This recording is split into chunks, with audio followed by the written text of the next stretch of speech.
Hello, Marc Lowe here, and I just want to do an introduction to this reading that I'm about to do for this book. It's a chapbook or a novelette called A Tour of Beaujardin.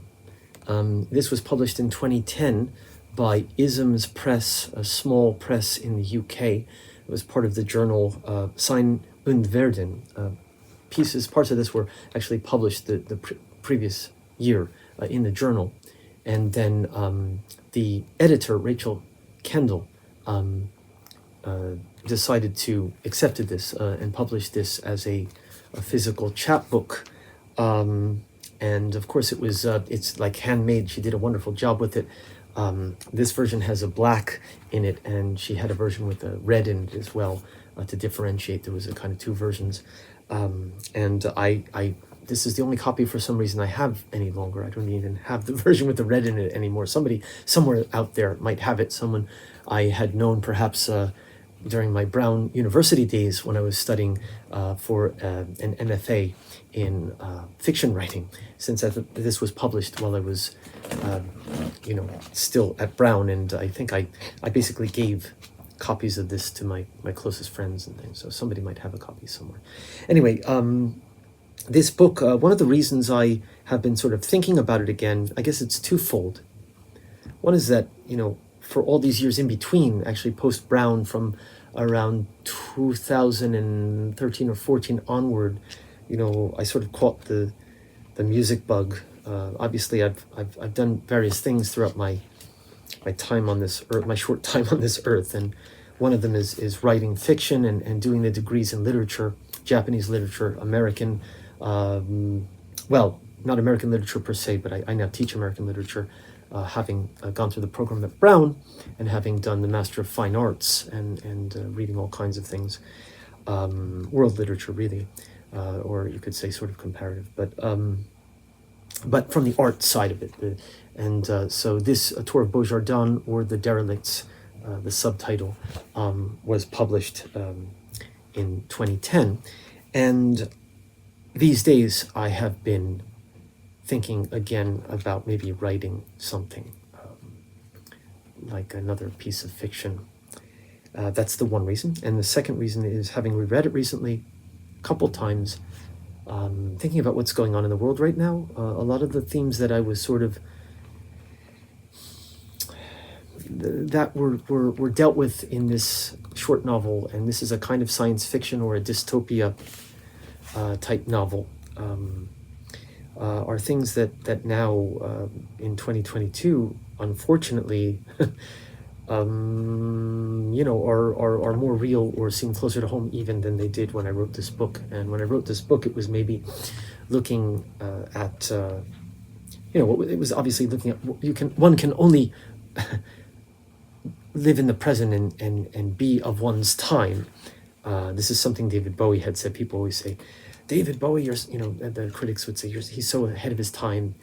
And he said in an interview, well, no, that's not really possible. Just like when people called him a chameleon, he said, that's ridiculous. I'm not trying to blend in with my surroundings. Anyway, one can only be of one's time, but one can see trends, and one can, how can I say this? History repeats itself, right? Over and over and over. I mean, the Great Plague of London, World War I and II in Vietnam, and human nature doesn't change much. And things, unfortunately, don't. They change. They certainly change. I'm a Buddhist, so, Mujo, it's impermanence and change. But they change, but the more things change, the more they stay. Nothing has changed, everything has changed, says David Bowie again. It's like David Bowie's not he's not God or anything, but he's a reference point for me, right?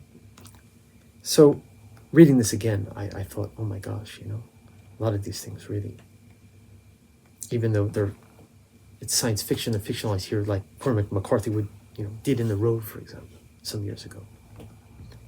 They hit home for me now, and they might hit home for some of you listening to this. And for better or for worse. And I think there's the story has humor. It's written in a darkly humorous style, but it's also, there are some scenes that might be disturbing to some people. I will just say that ahead of time. Some of it's a bit graphic, but not extremely so. It's not like it's not a horror novel. It's not written like Stephen King or Clive Barker. Those are people from my era that I used to read as horror novelists. Would be grotesque just for the sake of being sort of horrific, but it's a horror story because it's a dystopia. So just be aware that there's some language and there's some, let's call them adult themes.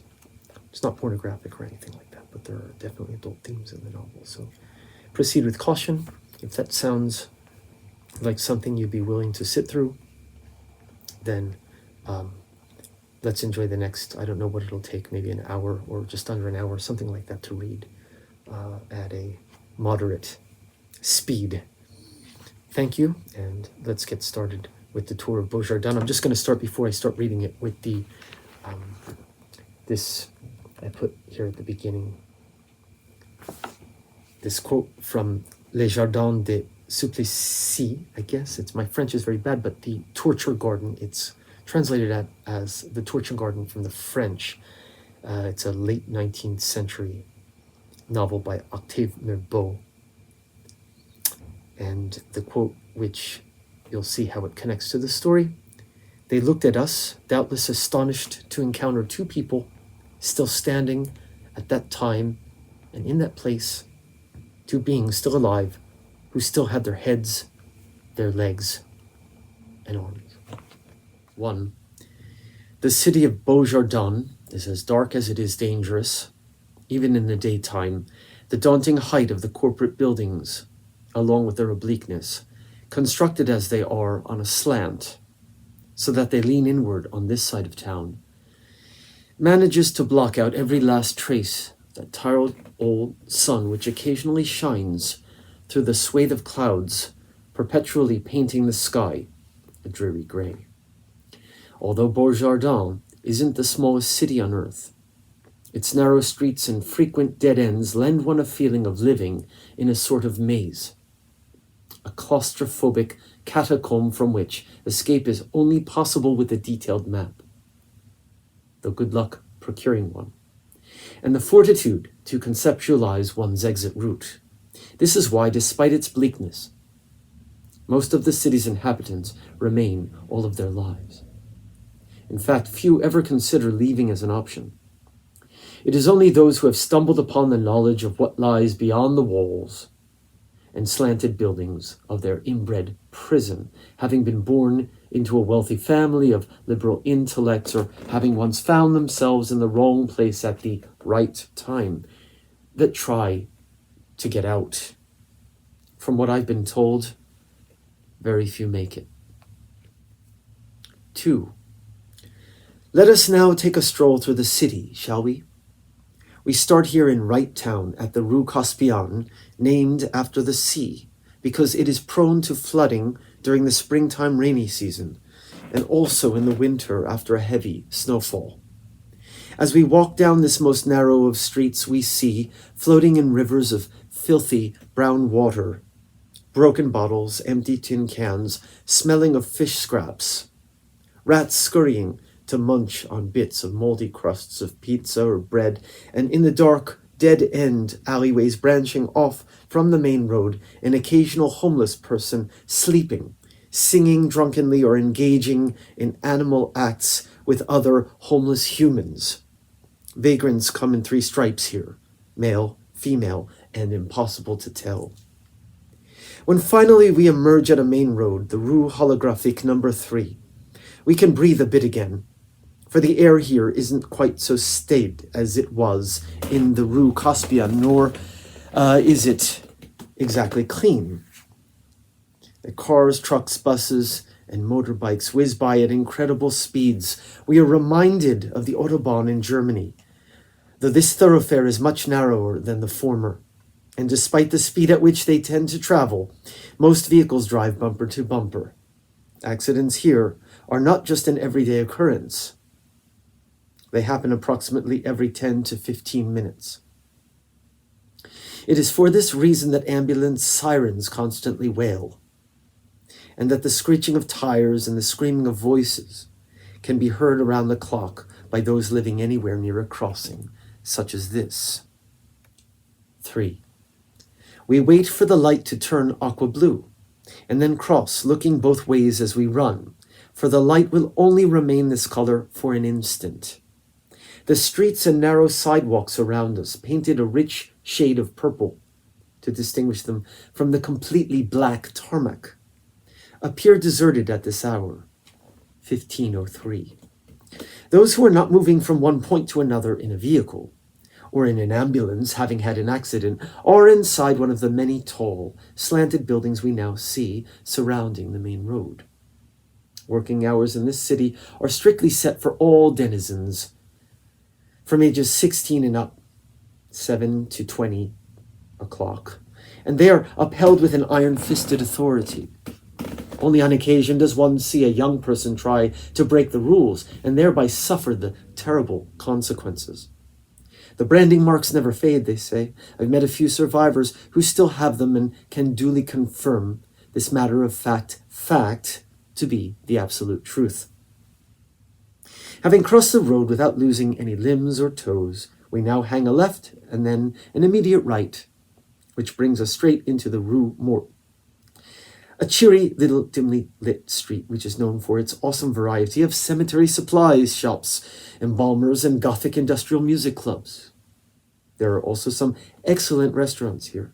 My favorite is that one over there, to your immediate right. Try the molasses-encrusted scallops with red lettuce. 4. The tour continues now with the Rue Stercus, named in part for its brown-painted street lamps, signposts, and buildings. Here, the sounds and smells of flatulent living can be experienced 24/7 for those with digestive disorders are made to dwell and to work in this part of the city under penalty of law. Folks who dissent are sent to camps without proper facilities. It is only those whose nasal cavities have been eroded by time, misuse, or disease that can stand hanging around this place for very long. As I do not belong to that most rarefied of species, and as you presumably do not either, I bid thee follow me quickly into the Rue Sac. 5. The Rue Sac is one of the darkest streets in the city, where the ears serve as the eyes, for the echoing sounds of inhalation and exhalation can be heard, as though one were inside of a giant sack of lungs. One can even feel the ground move like elastic with the exertion. Mothers tell their children to clench their jaws as though chewing cud in order to allow the pressure that builds up in the ears to discharge, for gum is strictly prohibited in the city. There's an eye-opening anecdote about this I'd like to share, if I may. One middle-aged man, whose name I never learned, was caught by an authority spitting a piece of gum into a trash can designated for paper products while I happened to be watching.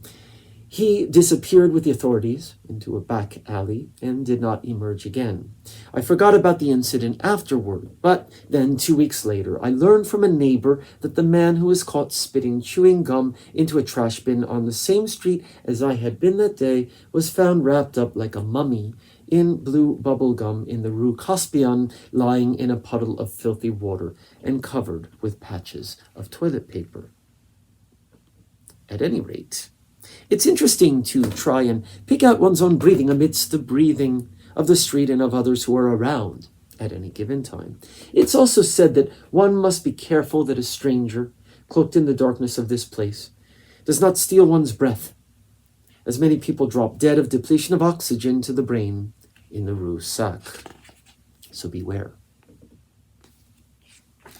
6. We now cut across the Rue Holographique number 5, careful as before to cross as quickly as possible, when the light changes. Did you hear that lady howl? Do you hear the sirens wail? And walk up the narrow, purple sidewalk to better view the tall corporate buildings that cover so much of the city's skyline. See how they slant inward, as if they might tumble down upon our none too sturdy skulls at any moment. Do you perceive the tiny people behind the windows, busy with their endless daily tasks. We cannot see them, for the windows are all mirrorized, so that no one on the outside may look in. I bet you can see our reflection, no? Us here, two distorted dots upon the silvery glass, disturbing, is it not? We're so small, so insignificant. The authorities can see us from the inside, you do realize. Though they've been following us from before the tour started. You also realize, of course. The worker bees, at any rate, are all much too preoccupied to watch, and are themselves watched at all times. Trust me on this, I've been on the other side of the glass many, perhaps too many, times before. But let's move on, shall we?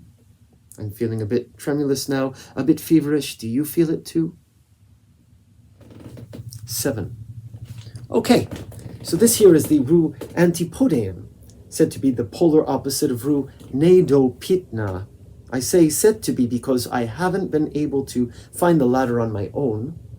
I've mentioned that one needs an intricate map of the city to navigate its every nook and cranny. And especially if one wishes, however stupidly, to find some sort of exit from it. But as such maps are only available on the black market, one has to be very careful about one's source of information. At any rate, the existence of Rue Nedopitna is apparently more than just hearsay. A close neighbor friend of mine, one whom I have no reason to distrust, has told me all about it, for he spent a full 2 days there. It apparently resembles the Rue Antipodean in every way, except that things run in reverse, as the name suggests. As I have not yet described the Rue Antipodean, however, this will mean nothing at all to you. That is perhaps as it should be. Use your imagination to fill in the blanks. What do you think it looks like? Isn't that what really matters? This place is an important landmark because people who get lost in the city will often return to it for perspective. And they say that it has a magnetic pull if one allows oneself to be pulled into it, and that it represents ground zero. And not just within the city itself. Many, in fact, believe that it is the center of the earth, even the universe. While I wouldn't go so far as to make such exaggerated claims, I will say that I've been drawn to this very spot on various occasions, without knowing exactly why. People do crazy things here. I will tell you more as we go along. Let's save the anecdote about the Rue Nedopitna for later as well. 8. And now we hear and smell another thoroughfare facing the opposite direction, the Rue Holographique number 11, where, as you can see if you squint a bit, an all too common auto accident has just taken place. Never mind that man's missing arm, the blood, the old lady who just flew through the window and lost her head. They all lose their heads. We must continue the tour. For this is not what I wanted to show you. I've already told you about such accidents, and it would be pointless to keep dwelling on them. This is life in the big city, or at least this city. Here we are. Don't touch those vines, they're poisonous. This wall here was erected to keep the vagrants out. The homes behind it are for the prosperous dwellers who consist of less than 1% of the entire population of Beaujardin, but who are nonetheless absolutely crucial to its everyday workings. The government people, the lawmakers, the judges and lawyers and police authorities, these are their homes. The luxurious buildings hidden behind these vine-laden walls upon which the vagrants urinate and defecate and ejaculate, or throw rotten food in an attempt to upset the bourgeoisie of Beaujardin, whom they believe to be inbreeding scoundrels. And there may be some truth to this, though please don't tell anyone I said so. Ironically, the bums are the only ones in the city who are not held accountable for their actions. They are expected to do such things and have exactly the same rights as, say, a common housefly or a cockroach, to which they are often compared. On this side of town, they are considered feral beasts, not worth spending taxpayers' dollars on controlling. Most vagrants are either accidentally killed while drunkenly crossing the dangerous thoroughfares, die of disease, frequently STDs, due to their inherent promiscuity, as we are told, or they are murdered. There's no penalty for murdering a vagrant if one has a good excuse. Here again, taxpayer dollars are not spent on conducting trials, fair or otherwise.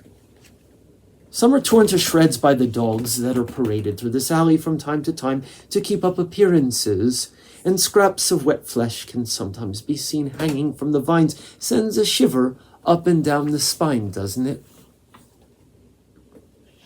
9. But I'm letting myself get carried away by these asides which keep interjecting themselves as if by proxy. In fact, I even forgot to mention the name of the street we are on, the Rue Bourgeois. Please forgive me this small elision, this minor inconsistency. Let us now move on. There is still so much to see, and our time together is limited by the fast-sinking sun and the ticking of my ancient pocket watch. 10.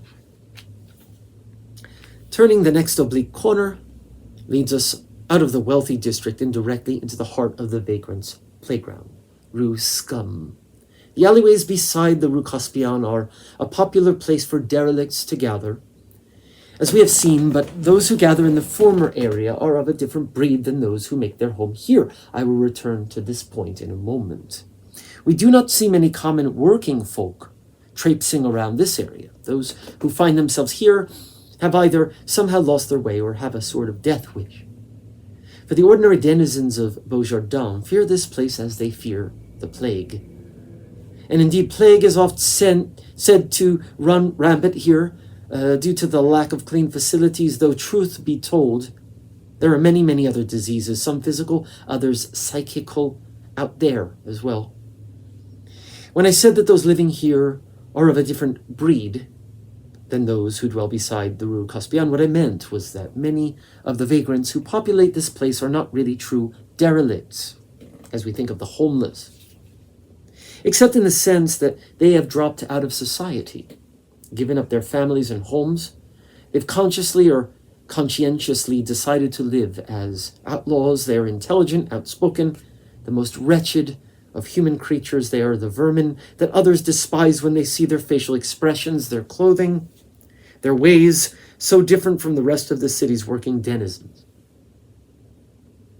But I've gone off topic again, way off topic. I should instead be telling you about the common people, the workings of our government, and the difficulty of escaping the city. The authorities are very proud of this fact, as well they ought to be, for it is truly difficult to leave. Well, we'll get back to all of this in due time. Perhaps I should have rehearsed my drippy faucet dialogue beforehand. I hope I'm not in hot water for saying all I've already said. A bit difficult to retract everything that's been uttered to this point, eh? 11. You see, over there, an old prostitute feeding an older vagrant who looks as though he is about to drop dead. There are moments of tenderness in this world. Some people do have good hearts, despite outward appearances. It makes my chest ache.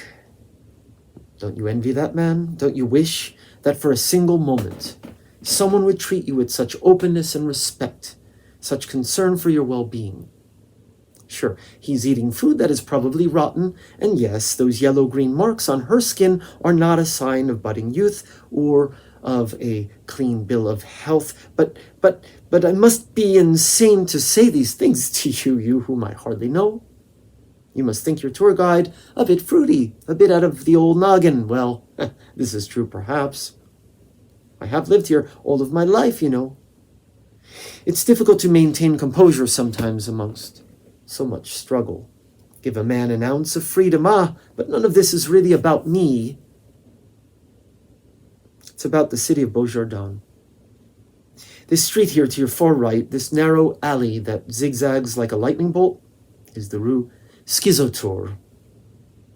Do you feel the trembling of the ground as we approach? That's because there is a constant underground construction occurring right below our feet. This has been going on, they say, for over 300 years. My grandfather, rest in peace, has told me of the rumbling back of his youth.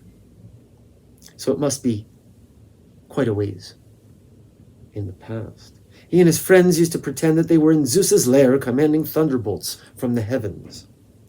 So he has related, and this, I can tell you, must have been the extent of their play. For to do the things that boys on the outside, where you come from, regularly do, such as playing sports on the street, going to strip malls, looking at girls playing video games on the computer, and so on, these things have been strictly forbidden here for a very long time. In my youth, no, enough about me already. The houses on this block are constructed in such a way as to flow with the movement of the ground. They're made of flexible material like rubber.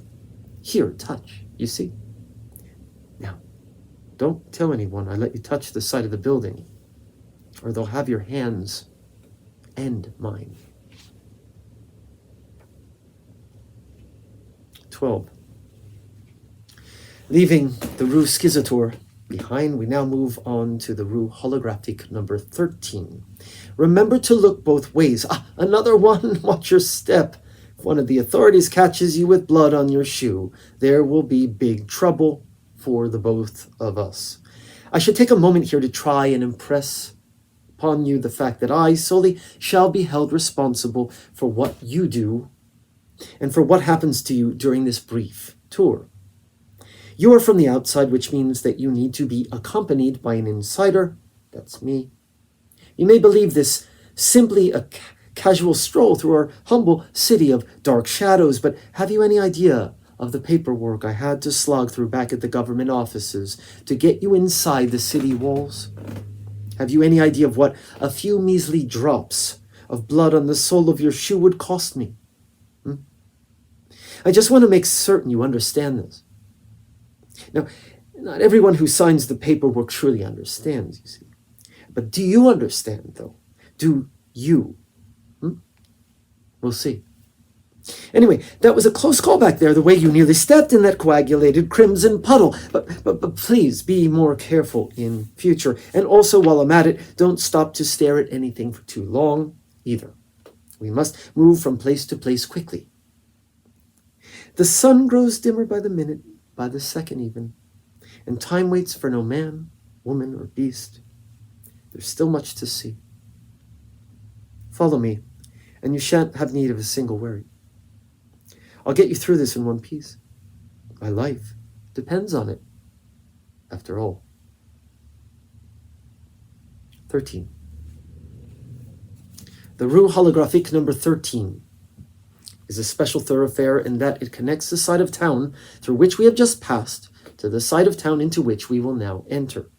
The city is broken into many segments. The number of segments ranges by different accounts from roughly 85 to 150, yet no one has yet to confirm the exact official number, for every map of the city divides it differently. The Rue Holographique number 13, however, is well-known divider between right town and left town.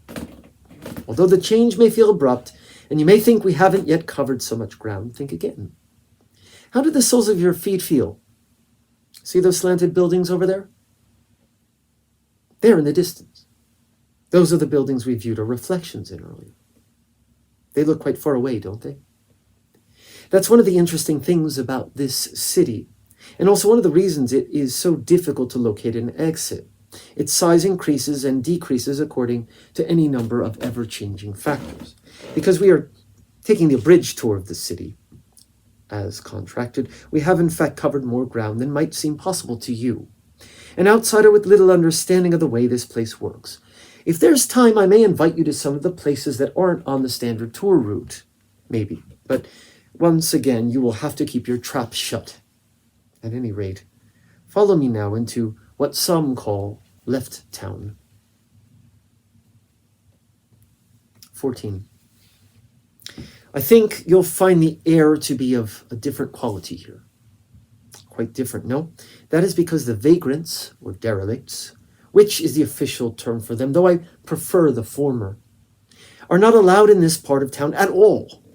You see, the taxpayers in Left Town Rich and poor alike, I might add, though rumor has it the results have been skewed by the rich, who are all politicians at heart, have taken a vote and have decided that it is worth spending the extra money to punish those scum of the earth, derelict bastards, their term for them, not mine. Why and how do they keep them out? Though you ask, when they inhabit so much of Right Town and are basically left alone most of the time. Well, they don't. And yet the air on this side is different, to be sure. Come, let us enter this humble tavern to your left, the Gunner's Cafe, and sit down for a brief drink or two. We have to rest our feet, after all, for there is still much walking to do. Besides, I have a few stories I'd like to tell you, and the barmaid is a hot item. Don't worry, I've set back the clock, which will allow us a few moments of space in which to take our rest.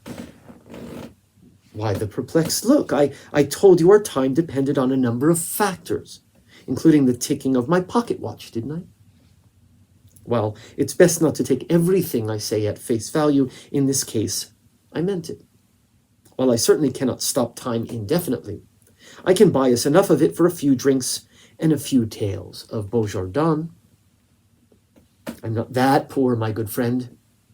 If I were, I certainly couldn't be an official tour guide. Oh my, you really don't understand anything at all about this city or its inhabitants, do you? You lucky fool, you. Is everyone on the outside so green? Come, sit. I'll pay for the refreshments. But for the love of God, don't touch anything apart from your stool and your glass. The fingerprints can be washed from the glass, but not from the walls and the counter. This is a fact. Don't forget it. 15. Did you enjoy your drink? Good. Let's move on then, shall we? I thought I had stopped time, but in fact I hadn't. Don't look at me like that. I'm not lying. I simply forgot to rewind the clock in the proper fashion. And, well, you see, it's a common mistake. Anyway, the tour must go on, and so it shall. Don't forget what I told you inside. The derelicts are armed, and they will shoot at you if you stare. Keep your eyes pointed toward the ground, and listen to my instructions. Well then, you may notice that the buildings here slant in the opposite direction as those on the other side, as if leaning back in a chair rather than slumping forward. This is to distinguish the two sides of town, it's said. Some also insist that the buildings here are frightened by the constant gunfire. You hear it? Yes, you must. And that they're retracting in terror from the derelicts and the armed denizens, those who are rich enough to afford guns, that is, as well, of course, as the zillers, or the local mafioso, who supply the derelicts with ammo in exchange for other commodities. But this is all so much romanticized hyperbole. It's a nice image, though, is it not? Fearful buildings indeed. The windows here, too, are reversed so that we can see inside, whilst the middle-class workers cannot see us out here, though the ubiquitous authorities can. They've learned a lot from the outsider, George Orwell. They read his fiction as if it were fact. Well, we'd better hurry. We're behind schedule, and I'd like to show you some of the off-the-battered-path places I mentioned earlier. Hush, hush. This is top-secret stuff.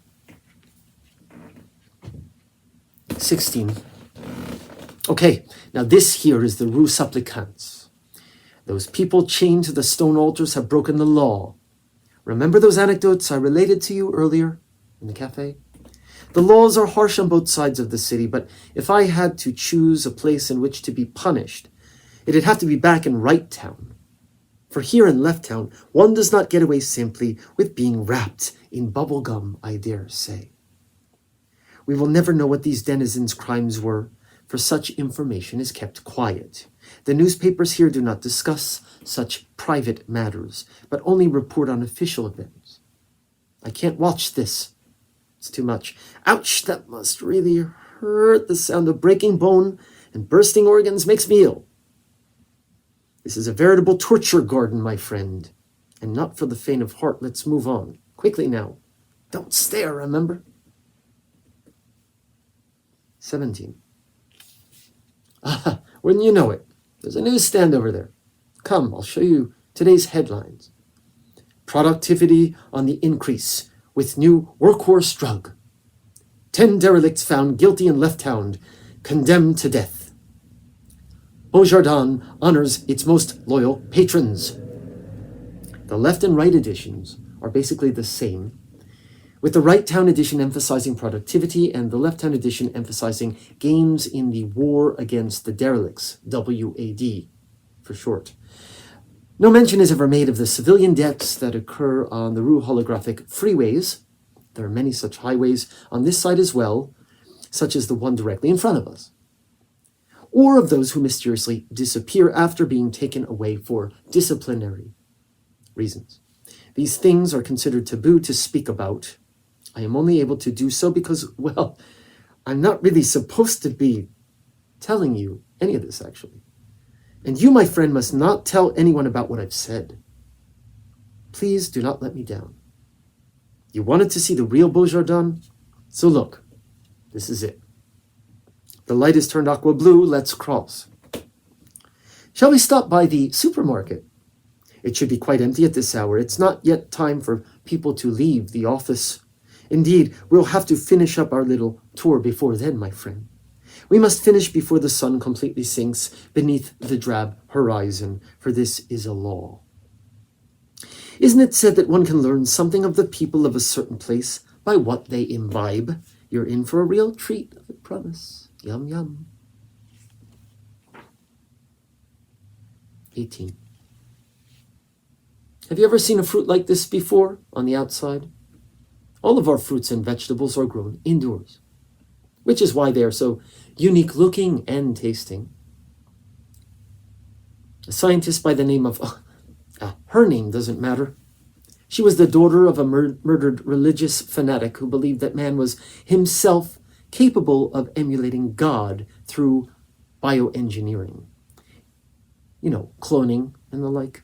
I'll tell you more about our religious regulations later. Yes, well, anyway, she somehow got hold of an article about hybrid fruits smuggled in from the outside. The authorities destroyed all of her father's books and articles, and she began experimenting with combinations of genetically modified fig and duck, semolina and salmon egg, eggplant and deer meat. The results of her illegal fiddling produced what is now the staple foods of our city. And although the scientist who discovered how to create them has disappeared, the formulas remain and have been streamlined so that thousands of these wonderful creatures can be created daily in our laboratories under large gas lamps powered by coal, the fuel source of choice in Beaujardin, because it is so cheap and plentiful here. We also drink a lot of milk, most of it engineered, like the fruits and vegetables in the laboratory, where additional vitamins, minerals, and energy enhancers may be added so as to reduce the need for other foods and beverages. It's the same philosophy as that behind the hybrid vegetables. Why eat eggplant and deer when one can have them both together in one nifty product for a fraction of what it would cost to buy either from a natural source? Imports from the outside are exorbitant. The choice for most of us is simple. Let the derelicts eat leaves and berries. Let them eat each other's flesh, even. We, from the civilized world, buy our food from a shelf at the supermarket at an affordable price. Our salaries only amount to enough to buy the bare necessities, after all. 19. Well, I'm sure you'd like to spend more time looking about and sniffing all of our unique foods. We are on a tight schedule. So let us now move on again. Back outside into the stickiness of what is turning out to be quite a humid day indeed. Do you see the sun there peering out from the edge of that large nimbus? That's quite unusual, actually. It's rare to see the sun at all in this haze that covers the city. Between the clouds and the smog, there's very little sky with which to become acquainted. It was nearly 20 years before someone showed me a photo of what stars look like at night beyond our city, or of what a blue sky looks like. I thought it was a computer graphic intended to mock, to deceive. But I shan't wallow in such bittersweet memories. For the Rue Courreau awaits us now. The Rue Courreau is the place where those who have lost their homes due to gambling, sloth, or other vices come to work. The hours here are much longer than for regular folk. Rather than a 7 to 20 o'clock schedule, people here work from 1 to 22 o'clock inside one of those red-colored office buildings with no windows, which means, in essence, 24 hours a day with a 4-hour break in which to sleep. While most die before their sentence is up, a few survive on pure willpower. These latter individuals are revered in some quarters, though they can never find regular work again after doing time here in the Rue Courreau. It goes down on their permanent record, and so the infrequent survivors become as ghosts. Religious mendicants of a sort supported by a select few, and secretly, I might add, for it is illegal to give money or alms to such non-human humans. Many join the derelicts and go to war against the rich and the privileged, some of whom may even have been their own friends in their past life, or they commit suicide by throwing themselves into one of the Rue Holographique freeways. Others, it said, attain a state akin to what in the Far East is termed Buddhahood, though anything outside of the official religion is strictly forbidden in Beaujardin, and so they must be extra careful not to get in trouble with the law yet again. Speaking of religion, do you see that crescent symbol atop the roof over there? That is one of our churches. Let us now go and have a closer look. 20. The official state, or city rather, religion of Beaujardin is called Beauism. Those at the top believe that it is every human being's right and duty to perceive beauty in ugliness, happiness in sadness, light in darkness, health in disease, and so on. This is the basic tenet of Beauism. But as telling a person to do something is in itself not an effective expedient, as experience has proven, we decided to build churches and to create a sort of holy trinity, along with a rule book and guide as to how one ought best to live one's life in our dark, but of course still quite lovely city.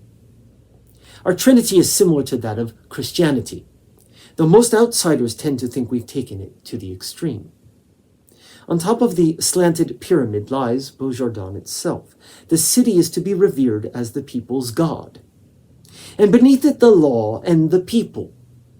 In our Bible, it is made clear that those who hold power are in essence at one with the city, and so revere the city. To revere the city is to revere its rulers, along with the law and the people. But what about the people? Are they really equals? Yes, the denizens too are a part of the city, and so it is prescribed that they should therefore revere one another. Ideally. I thought this would make things appear to proceed smoothly and painlessly for everyone. Unless the people are defined by their obeisance to the city and to the law. Once a person shows any contempt or disrespect toward any of these things, however, once one breaks one of the rules with or without intention, he or she is no longer considered a part of the people, but quickly shoved into another ill-defined category of dissident. And this is why punishment in Beaujardin is so severe. This is also why civilian debts need not be reported. Even those who are upstanding citizens become a dissident by default when destroyed by accident. For accidents are not in the Bible of Beauism random, but instead indicate some impurity within the human heart made manifest, a sort of decree from the Beaujardin heaven. By revealing the underbelly of the city to you, I've myself just broken some of the basic tenets of our city's religion. How shall I repent, do you think? Any ideas for me, friend? As if this were my first such offense against this cursed place. The crescent on top of the church, by the way, represents Left Town. If you visit a church in Right Town, you will see that the crescent is positioned on the opposite side, for obvious reasons. Isn't that righteous? 21. This would seem as good a time as any to pause for a drink, I do say. There's a small tavern right over there, and this time I'll be sure to wind my watch back properly so as to give us more time to chat. Even on the abbreviated tour, there's so much to show and to explain. It's a wonder I'm still able to do this job now in my early 70s. Retirement age in Beaujardin, I might mention, is 95 for most. The average lifespan for men here is age 57. It's 59 in Wright Town. And for women, to age 50, 52 in Wright Town. So most people don't actually live to experience retirement. As I understand it, on the outside, wherever you're from, that is, women tend to live longer, but not here. Women, you see, must work the same schedule as men, but they are also required to be full-time housewives and to bear a minimum of 4 children before the age of 35. This, of course, takes a toll on their health and on their physical beauty. They age very quickly. Here again, men are required to see beauty in ugliness and are expected to be monogamous until the end of their short lives. Sex is not encouraged outside the making of children, as you might imagine, for what is the purpose of pleasure? It's unnatural, so we are taught. Perhaps this is why the derelicts have so many sexual partners. As a way, that is, to buck the system and to show how different they are from the rest of us. Between you and me, they don't die of STDs very frequently. That's just what the propaganda mill spews forth for us to swallow. And of course it's believable considering the conditions under which they are forced to live. Here in Left Town, the vagrants are frequently killed by stray bullets. It's war, live war, 24/7. I've been very careful not to bring you to the more dangerous parts of town up until now, by the by. You haven't seen anything yet, believe you me. 22. I feel quite refreshed. You? The dark-colored juice they mix into those drinks is filled with artificial energy enhancers. Keeps us all alive. Where was I? Yes, the dangerous parts of town. Forbidden parts. We'll steer clear of those for the time being. I'll have to find you a gun first. Though it's strictly forbidden as well, of course. But I trust you. Need I remind you that you are from the outside? Do you have any money on you? How much? That might be enough. Okay. I'll hold on to that for safekeeping, okay? Let's think all this over while we head over to Rue Capriccio, where we may end up changing our mind about things. Those rotted, mold-covered houses over there are owned by the city. You may not realize it because they look so dilapidated on the outside, but inside they are quite luxurious. This is truly insider information I'm sharing with you now, so shh. Many vagrants can be seen hanging around here, smoking their communal pipes, trading weapons, trading ammunition. Not all upper crustaceans are on the side of Pure Land Boism, as some term the official religion. There are many unofficial offshoots, of course, all of them underground. If it weren't for these individuals, in fact, none of the derelicts in Left Town would be armed. The mystery is how the weapons have not yet managed to find their way over to Wright Town.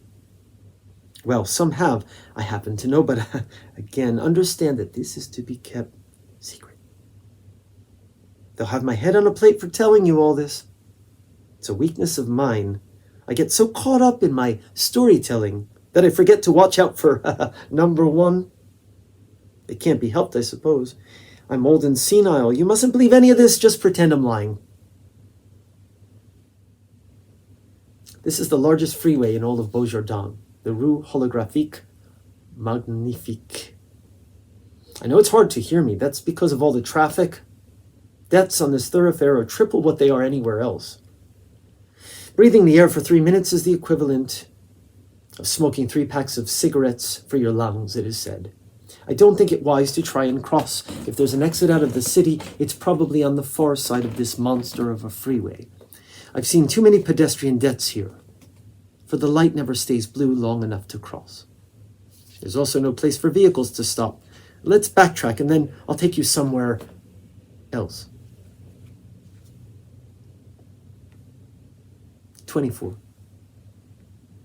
We take a left, a right, a left, and then another left, and then we find ourselves in the Rue Cage.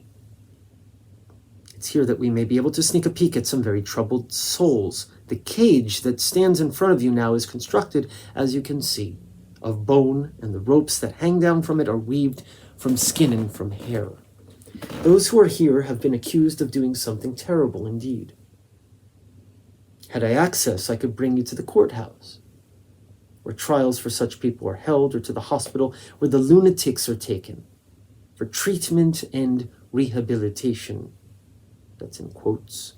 But I'm afraid that these are places to which I've not been granted access for tours. The security level is too great to even entertain the idea of sneaking us in, my friend. Yes, well, anyway, it's said that there are trials. For where else do the taxpayers' monies go? To paving the streets? To health benefits? The doctor's plaza is a joke. To education? School ends at the age of 13 for most. Anyway, these criminals, as it were, must hang from those natty ropes until they break. If they let go beforehand, they are punished further, which is why their skin is so bruised, their eyes so dull, their mouths so cruelly twisted. I'm feeling ill again. I haven't the stomach for these places, but I thought you should at least see what goes on here. I'm going to be in so much trouble this time. Have I shown you my scars? Enough about me, though. It's time for another drink. Come this way. But look at the time. Perhaps we ought to skip the liquids for now. Speaking of which, excuse me while I, 25. Relief. Isn't it wonderful? There are things in life for which we may still find some measure of relief. Without relief, where would we all be, after all? That's rhetorical.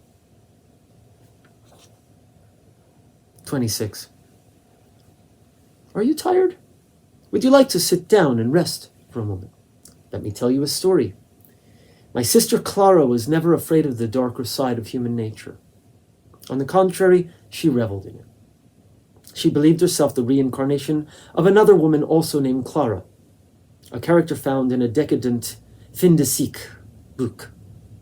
And I've never denied this. There was an element of sadism running through her veins, one that I fortunately did not share.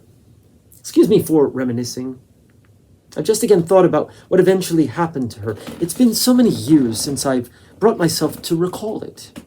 She was so swept up in viewing all of the horrors that are to be found within the walls of this place. One fateful day, you see, so excited by it that her heart simply stopped beating. No one in the area noticed that she had expired, and no one offered to help. They left her in the streets where she was stripped naked and eventually eaten, either by animals or by humans. No one knows. Sad story. I'm sorry if I've ruined the tour. I'm so very sorry. Let us move on. I'll buy you a drink once this thing is over, if it's still possible. In the meantime, I want to procure that gun for you so that we can see the real, and I mean real, underbelly of this city. Are you game? Or would you rather not? I mean, I can understand it if you're hesitant, really. I mean, I can. I was afraid the first time too, but you're not just a regular tourist, are you? I sense an undercurrent of adventure, itching to claw its way through your sensitive skin. Perhaps I'm wrong, though I so rarely am. Well, there are still a few more things to see before we reach that point, at any rate.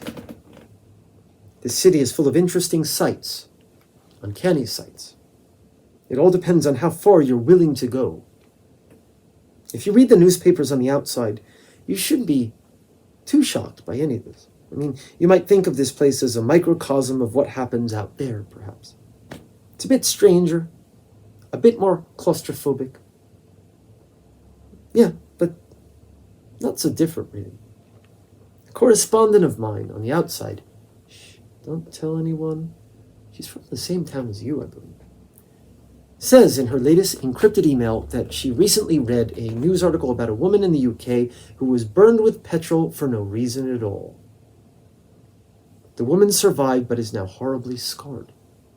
Is this not the world you yourself, I mean, live in? Although I admit we have our problems here, please don't judge us too unkindly. Perhaps Beaujardin is more of a dirty mirror than a black cloud, a fetid pool of fecal matter. Come, let us proceed while there's still time. 27. Follow me, please. Yes, this way. I'm going to show you something quite different now. To give you a different perspective, this is the Rue de Bestia. Look up there. You see? Those purple-colored birds with red spots on their beaks. Are they not beautiful? And there, right there, is a cat perched on the ledge. Pets are strictly forbidden in this city, have I mentioned? I wonder whose animal it is. Maybe it's a stray. Now look down at your feet. Do you see the giant insects? Unlike anything out there, I bet. And you thought cockroaches were ugly? These furry creatures are actually quite tame. Take my word for it. Oh, there it goes. See a fly? I hope it's not going after that cat. Those suckers can fly higher than you'd think. And they can also climb walls. But it looks as though it's doing just... Oh, look away, please. I didn't bring you here for more violence. Such a shame that everything always has to be like this, isn't it? One longs for a species that isn't so bloodthirsty. Occasionally, people have their eyes pecked out by the birds, I should warn. I feel a sigh coming on. Perhaps if the world were populated by dolphins. Watch that none of that blood drips onto you. Remember what I said earlier about getting dirty? Let's move. I'd forgotten how the animals and insects attack one another all day long. What a slimy mess this place is. Now I'm in a foul mood myself. We better mind the time. I was only able to set my watch back approximately 3 minutes. Thought I had more mileage, but looks like I was wrong. Many apologies. I haven't been the greatest of tour guides, I'm afraid, though I'm quite possibly the most knowledgeable about Beaujardin. I'm not bragging, just telling you like it is. I'm 20 years older than the next oldest tour guide. I hope this is of some consolation to you.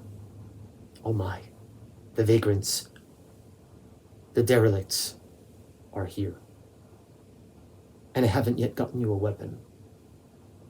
Let's run, run!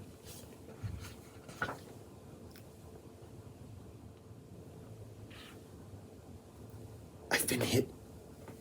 It's a good thing it was me and not you. Don't worry. It's nothing, just a little boo-boo. My shoulder was grazed, that's all. It's not so much blood, and besides, it's happened to me before. Many times before. Don't come too close, I don't want you to get dirty. Oh, thank you for the handkerchief. You're truly a good person. You do realize this will ruin it? Is it really okay? Oh, Beaujardin, bless you. In exchange for your kindness, let me give you this crescent talisman. Wear it so that you won't be shot at or run over or accused of something you did not do. But make sure no one else sees that you are wearing it, or again, I'll be in deep you-know-what. We're not supposed to give these to outsiders, but I've really taken to you, I must say. You're brave and kind and non-judgmental. This is rare in a Beaujardin tourist, and Beaujardin tourists are themselves rare, so congratulations. Ouch, oh, it's nothing. We must move on. We must complete the tour, and quickly. Oh, I'll be fine, I promise. 30. This is the Rue Borghese. It houses the largest, that is, the only library in the city. Though the library is filled with books that are all filled with blank pages. The philosophy of Boism herein applies to see beauty and ugliness, light and darkness, etc. That is to say that one should envision text where there is a blank page. One should use one's imagination to fill the pages with righteous words. Words that are in accordance with what the government requires. I've seen people lose fingers and limbs for trying to defile, that is to write in, the books or take them home with them. It's not a lending library. This is why we're not going to enter. The temptation to defile or steal is too great for many, deprived as they've been of text or of any other kind of entertainment at all for that matter. Well, legal entertainment anyway. The library also houses a large collection of blank photographs, blank tapes, CDs, and DVDs, and of computers that serve as monitors for the authority to watch patrons' every move. Next. 31. And here, of course, we have another freeway, the Rue Holographic, number 43. No one is sure about the numbering system for these roads. All we know is that there are a lot of them, and that due to the pull from the Rue Antipodean and its supposed reverse twin, the Rue Nedopitna, it's impossible to find them all. Now, didn't I say I had an anecdote about the Rue Nedopitna earlier? I don't remember it any longer. My head feels a bit... No, I've no idea of where it is. Let us cross carefully, for on the other side of this is something that will make your eyes itch with sadness. Ouch! No. I'm fine, just a little sting. Red's my color anyway, don't you think? 32. I'm glad that you made it across. That was close. I thought I was going to lose you under the wheels of that truck. Come, catch your breath, and then let us proceed. Just a few more important spots to see before we cross back over to Wright Town. The sun's getting low, and my watch tells me that the tour must end soon. This monument here, covered in bird shit, was erected in honor of the founder of the city. As you can see, it is missing limbs, an ear, and a nose. This is because not everyone in Beaujardin approves of this monument. Though from a rich family in later life, the founder revoked most of his earthly possessions and comforts for religion. He converted to some sort of neo-Catholic faith, as the story goes. By that time, however, the group which now controls the city had taken over. They put him in the Rue Corot, where he was the first person ever to escape alive, then to walk the streets barefoot, like some crazy mendicant. He has his followers, but was eventually stoned to death by a group who believed him to be an incarnation of the devil. Ironically, the crescent of Boism is said to derive from the shape of the founder's ovular bald pate, upon which he would wear a crown of thorns in emulation of God's son. The current leaders of Beaujardin have successfully twisted his words and theories about seeing beauty in ugliness, etc., to the furthest extreme, using it to imprison the denizens of this place and to make them slaves to their iron-fisted rule. As for the founder, whose name has been erased from the history books, as has all history in this godless place, the Borghese Library is a literal testament, but whose legend lives on in monuments such as this, is to some a martyr, while to others he was a fool who created a monster and then deserted his own people by becoming a religious maniac, utterly detached from reality. It is those in the latter group that have defiled this monument many times over, as you may already have guessed. And what do the derelicts think of him? They believe that he was one of them. It's easy to see why. There's even a renegade derelict group that calls itself the Founders. They are the most violent and feared in all of Left Town. Oh my. I'm feeling a bit cold now. Is it cold? I'd stop for a warm drink, but there isn't any time. Come, we must hurry if we're to make it back. Before too late, I haven't yet told you what they'll do to me if I don't have you back before 18 o'clock. If you have questions about the Founder, I'll gladly answer them later, please. 33. I'm finding it difficult to speak for the chattering of my teeth. Perhaps we can pick a blanket off of a dead bum back in Wright Town. Oh, it's cold, cold. Well, let us proceed. Can't stop the world for a tiny little wound in the tour guide's right shoulder. Now, can we? If you follow me through the narrow alleyway, you will see to our left and to our right more of those tall, outward tilting corporate buildings. They're full of people going about their daily work, frittering their lives away, hoping to be able to pay their bills to the government so that they and their families can survive. I was like that once. Before I got this job as a tour guide, they hired me because of my vast knowledge about the city, you see, and because they thought I was honest. I have been honest with you, my friend. That much I can say. Oh, I'm still holding your money. I couldn't possibly, really. That's awful kind of you. A tip?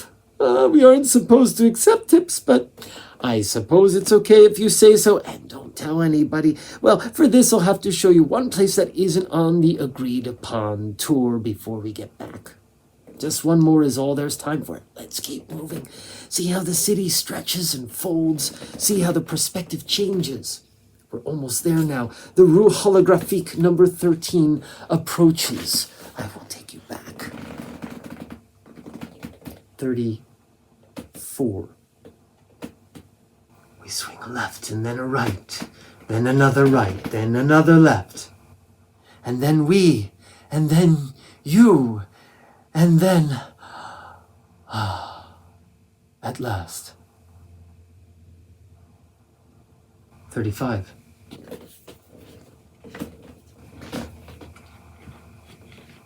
It was at this point that the tour guide fell dead to the ground, leaving me to my own devices. I searched his pockets for a map or some sort of documentation that might help me decide where I should go, how I should get there. What I found surprised me. Not only did he have a detailed map of the entire city, but he was also packing heat. The gun was extremely sleek, slender, like a business card that fires deadly bullets. I also looked through his wallet, where I found my cash, which I'd converted to beau francs when I first entered the city, all covered in blood, and an identification tag that had no name on it, but only a string of numbers, letters, and strange symbols. The photo on the tag looked like a different man than my guide, much younger, with much more hair on his head and no salt and pepper mustache, but I could detect a resemblance, however slight it might be. Our tour had certainly taken an unexpected turn, and I was somewhat at a loss for what to do. My hands were now covered in the man's blood, some of which had also managed to get on my white shirt. The sky was growing ever darker, and there was a rumbling that portended rain. I had no choice but to leave the guide's body where it was, though images of flesh-eating derelicts flashed through my head and made me queasy. Still, the body would be too heavy to carry, and I didn't want to find myself accused of his murder. I pocketed the thin gun, which weighed practically nothing, clipped his identification card onto my belt buckle, for the young man in the photo might be mistaken for me if viewed from a distance or in dim light, and I touched the crescent talisman he had given me for protection. Though I'm not superstitious, it is in times such as these that I turn to the supernatural for protection. For where else might I, me, an outsider alone in this city, I've been led to believe did not have any viable exits, where could I turn at this point? I confusedly made my way from the Rue whatever. Have I mentioned that none of the streets I'd been to had any signposts on them? The tour guide had given me all of their names by mouth, though his maps did not confirm anything. To the Rue Holographique, or one of them anyway, though I wasn't certain whether it was the one that he had labeled number 13 or not, the main thoroughfare leading back to Right Town. I wanted to get back, though back where exactly, before what I imagined would be rush hour in this city, the time when all of Beaujardin's working-class inhabitants would leave their places of emploi en masse to go home and do domestic things, whatever those things might be, and I had no idea, tell the truth, apart from shopping at the supermarket where I'd seen those strange fruit things. The sky, it rumbled again, and so did my belly, for the effects of the drinks I'd imbibed were beginning to wear off, and I was now quite weary. The soles of my feet, I could sense, had developed blisters, one of which had burst and was sticky and painful, and my legs were sore and tired. What else could I do in my present state but walk? And so walk I did. As I walked, it began to rain. In the distance, I heard gunfire. The derelicts must be making war with the authorities, or perhaps vice versa, or perhaps the rich people were shooting at one another out of frustration or insanity even. I didn't feel fear so much as a sense of resignation. I had to make the best of my situation, for what other option was left to me now? As the tour guide had said, perhaps it would be better for all of humanity if the world were a giant ocean filled with friendly dolphins. But then the ecosystem would be completely out of balance, wouldn't it? It was an impossibility, an immature child's deluded dream. I smelled something burning on the air, something hard. The stench grew, and with it the rain began to pour down harder upon my weathered frame. The blood on my hands washed away instantaneously, but the stains on my shirt remained. I squeezed my crescent talisman, and I prayed to the city of Beaujardin and to the founder's confused memory for protection. In the distance, I saw an approaching figure, and then another, and another. I lifted my tour guide's wafer-thin gun into the air, closed my eyes, and began to fire.